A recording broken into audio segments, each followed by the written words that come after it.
Ei, estudante de letras! Estamos na unidade 3 da disciplina de literatura brasileira. E nela veremos as 3 últimas escolas literárias da era nacional: o pré-modernismo, modernismo e o pós-modernismo. O pré-modernismo não é considerado uma escola literária de fato, pois a única característica que as produções desse período têm em comum é o regionalismo. Portanto, vamos tratá-lo como um movimento literário, um período de transição. Foi um período que ocorreu entre 1900 a 1922, uma época muito turbulenta, onde, além do advento de muitas revoltas no território brasileiro, também foi quando aconteceu a Primeira Guerra Mundial.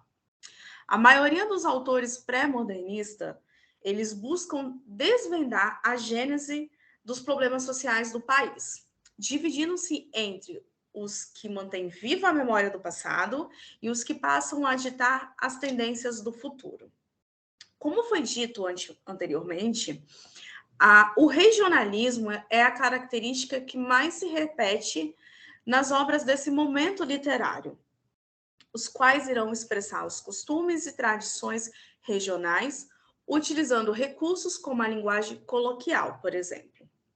Mas também houveram outros aspectos que tiveram força na literatura pré-moderna, mas mesmo que de forma esparsa, que são eles: a denúncia da realidade regional, incluindo reflexão e crítica, os personagens marginalizados como o escravo, o pobre, o bêbado, e as novas formas de texto, como o romance-tese, o ensaio e o panfleto.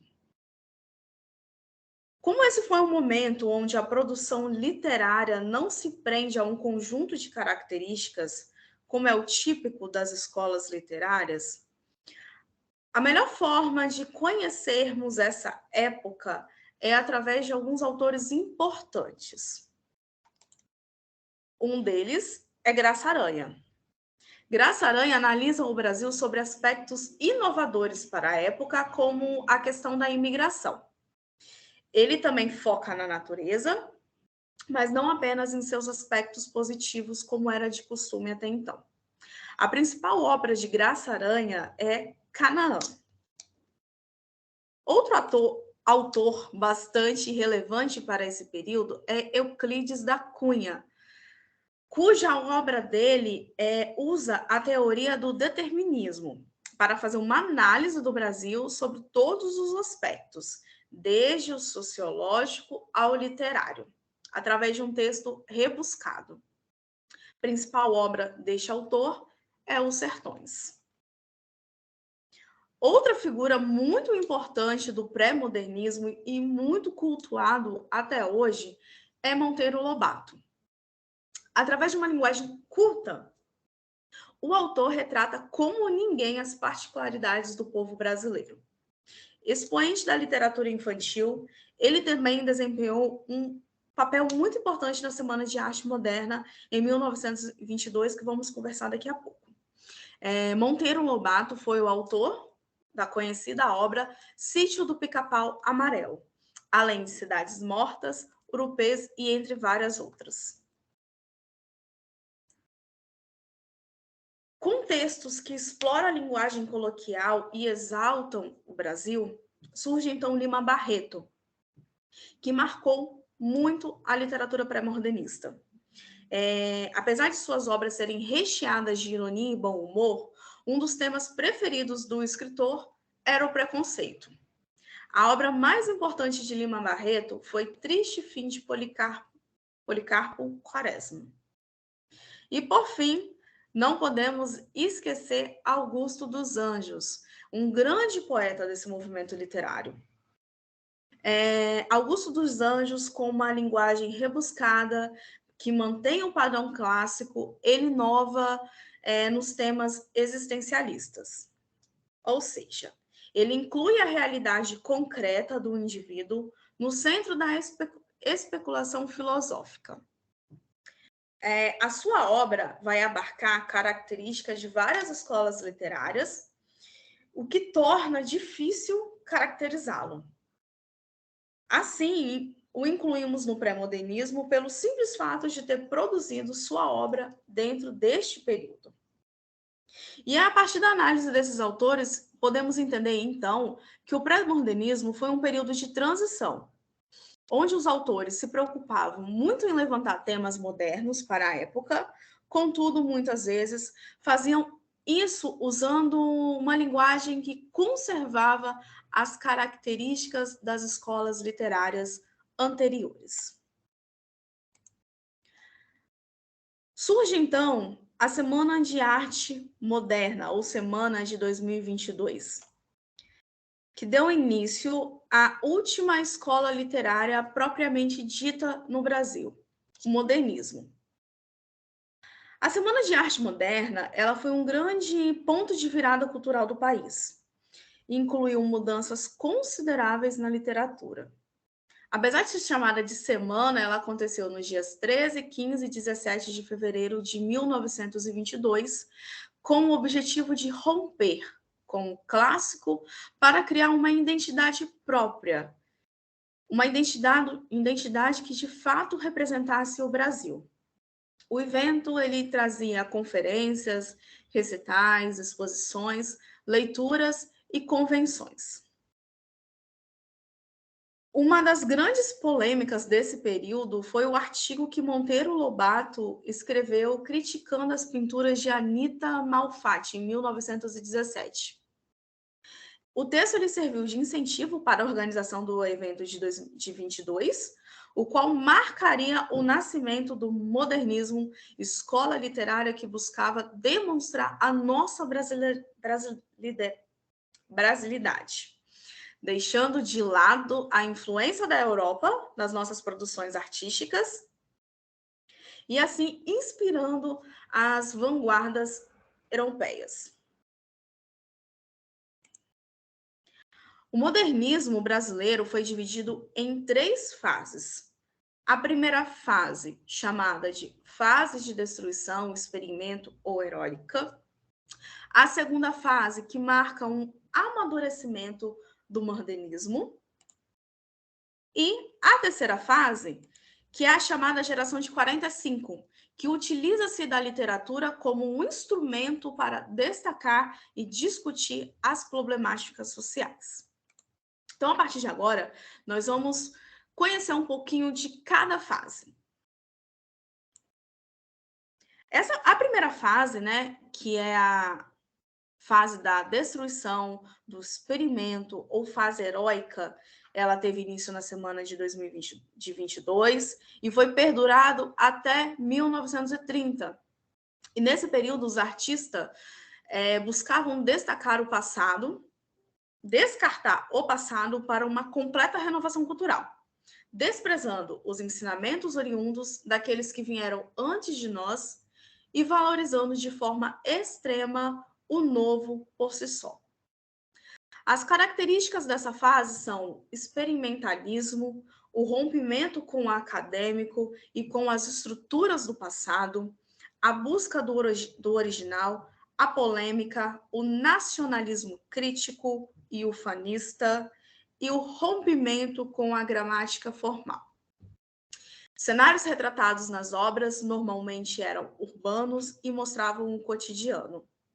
A sátira era usada como objeto de afronta ao romantismo dentro da prosa e ao parnasianismo na poesia. Entre vários autores importantes desse início do modernismo, vamos destacar 2, que foi Oswald de Andrade, com Memórias Sentimentais de João Miramar e a obra Serafim Ponte Grande, e o segundo, Mário de Andrade, com a obra Macunaíma. Já a segunda fase do período modernista, que vai de 1930 a 1945, ela vai deixar de lado o extremismo anterior e vai representar um amadurecimento do modernismo. E essa fase foi subdividida entre poesia moderna e romance de 30. A poesia moderna, ela traz temas políticos, busca interpretar o eu no mundo e questiona a realidade. Também são características o espiritualismo, o verso livre e a poesia sintética. Entre vários autores, vale destacar Manuel Bandeira, com a obra Vou-me embora para Passagada, Cecília Meirelles, com a obra Romanceiro da Inconfidência, Vinícius de Moraes, com o Soneto de Fidelidade, Mário Quintana, com a obra Espelho, e Carlos Drummond de Andrade, com a obra E Agora, José. Na prosa, ou romance de 30, as características eram uma literatura engajada, com uma crítica social e verossimilhança. As questões ideológicas são muito fortes nesse período, atuando, no geral, com o intuito de denunciar os problemas do Brasil, tendendo às vertentes políticas que ganhavam força. Autores extremamente relevantes na literatura brasileira publicaram seus trabalhos nesse período. Podemos citar José de Américo de Almeida, com a obra A Bagaceira, Raquel de Queiroz, em O 15, José Lins de Rego, com a obra Fogo Morto, ou O Menino de Engenho, Graciliano Ramos e a obra Vidas Secas, Érico Veríssimo, em Olhais os Lírios do Campo, e Jorge Amado, em Capitães de Areia. Já na terceira fase do modernismo, também chamada de geração de 45, ela continua utilizando a literatura como um instrumento para destacar e discutir os problemas sociais. Além da verossimilhança, que vem desde a fase anterior, da segunda fase, são características dessa geração, dessa fase, o regionalismo, intimismo e a sondagem psicológica. Os principais autores que marcaram essa fase foram João Cabral Melo Neto, em Morte e Vida Severina, Ferreira Goulart, em Poema Sujo, Guimarães Rosa, com Grande Sertão Veredas, e Clarice Lispector, em A Hora da Estrela. A partir da terceira fase, consideramos toda a literatura feita como contemporânea. Fica difícil agora definir datas, mesmo para que a gente possa estar estudando, né? E o que nós vamos ver a seguir é um momento que perdura até hoje, o que chamamos de pós-modernismo. Por volta dos anos 50, a literatura brasileira inicia um período de experimentalismo, de junção de ideias, e essa é a fase que consideramos pós-modernismo, e é a fase que perdura até os dias atuais. Então, por isso que nós não chamamos ela de uma escola literária propriamente dita, né? Consideramos ela uma literatura pós-moderna ou literatura contemporânea. Nesse período onde o mundo estava sob a ameaça da Guerra Fria, o Brasil viveu tempos de instabilidade política e passou por mudanças estruturais consideráveis, como a mudança da capital do Rio de Janeiro para Brasília. Também foi um tempo de avanços na tecnologia, com a expansão da indústria e meios de comunicação. A sociedade passou a sentir mais o processo de globalização e as desigualdades sociais chamavam cada vez mais atenção. E todo esse contexto histórico influenciou a produção literária daquela época, a qual se apoiava no cotidiano em sua maioria. Os autores, então, passaram a fazer uma autorreflexão em suas narrativas, as quais também demonstraram uma radicalização de oposições ideológicas. Como uma combinação de várias tendências, o pós-modernismo não atende a regras rígidas. No pós-modernismo, vai prevalecer o estilo de cada autor. Apesar disso, algumas características podem sim ser observadas, como o uso da ironia, a valorização do pluralismo, o individualismo, o hedonismo e o niilismo são as mais importantes. A cultura, em geral, passou a ser mais eclética e se aproximou da cultura popular, mostrando uma realidade ambígua e multiforme. Desde o que podemos chamar de pós-modernismo até os dias atuais, surgiram então alguns movimentos vanguardistas na poesia que valem ser mencionados. Um desse movimento é o concretismo, que surgiu oficialmente em 1956, com a Exposição Nacional da Arte Concreta em São Paulo. Este movimento, ele apresenta uma nova forma de escrita, valorizando o aspecto gráfico das palavras. A poesia é concreta e entende os versos sobre ótica verbal, sonora e visual. Um segundo movimento é o neoconcretismo.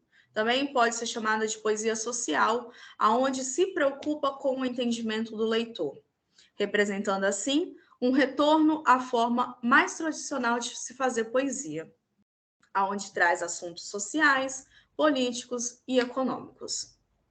Outro movimento é a poesia prax, que tem a sua base no concretismo e traz uma visão mais abrangente sobre os assuntos tratados.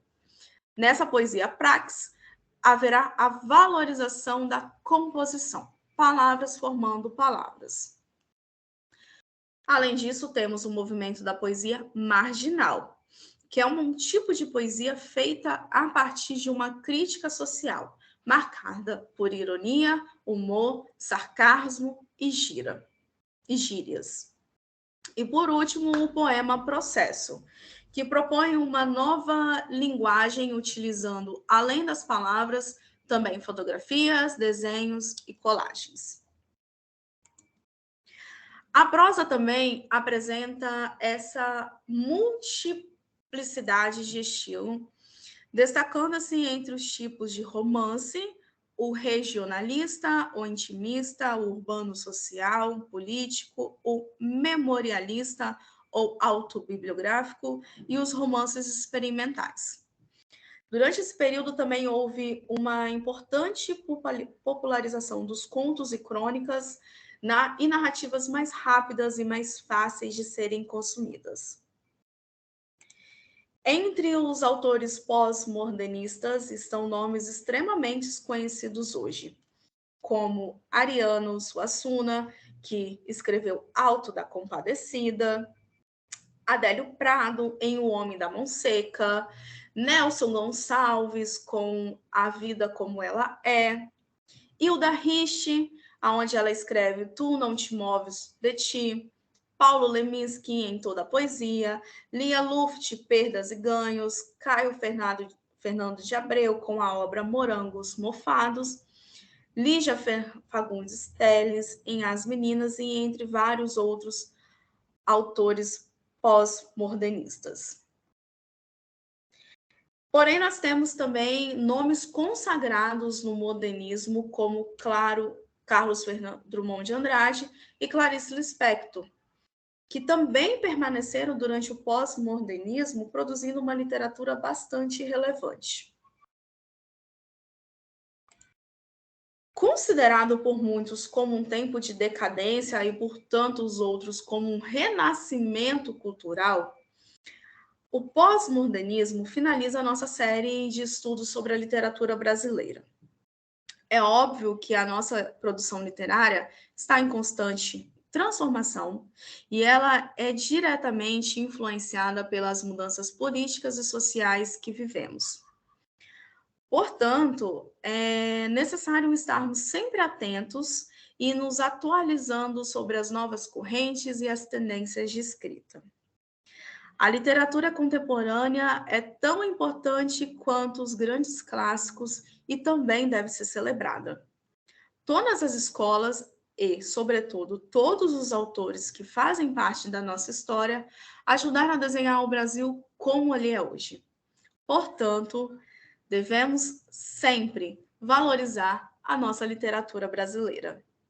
E assim, encerramos a nossa disciplina e espero que vocês façam leitura do material postado e que vocês continuem buscando, né, a valorização da nossa literatura como professor de português, como professor de literatura.